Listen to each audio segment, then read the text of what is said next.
نبی الاسلام کی وفات کے بعد واقعات تاریخ کا حصہ ہیں، تاریخ کے بارے میں ہمیشہ دو رائے ہوتی ہیں، ہم ان پر اتنا کیوں بحث کرتے ہیں؟ پہلی بات ہے یہ ساری جذباتی باتیں آپ لوگوں کی میں ان کے جواب دے چکا ہوں.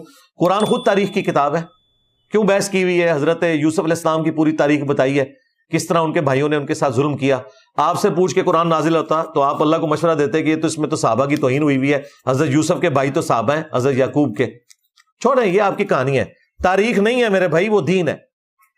قرآن میں بھی جو ہسٹری آئی ہے وہ دین ہے، ذہن میں رکھیے گا. غزوہ بدر تاریخ ہے کیا؟ دین ہے.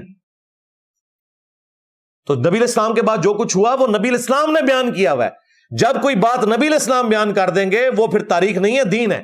اگر رسول اللہ کہہ رہے ہیں کہ میری بیوی پہ ہوب کے کتے بھونکیں گے تو یہ دین ہے، یہ تاریخ نہیں ہے. اگر رسول اللہ کہہ رہے ہیں عمار کو باغی جماعت قتل کرے گی تو یہ دین ہے.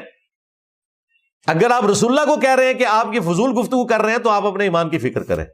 اسی لیے تم نے وہابیوں کو کہا ہے کہ کربلا نے تمہارا ایمان مشکوک کر دیا، تم رسول اللہ کے منکر ہو گئے ہو.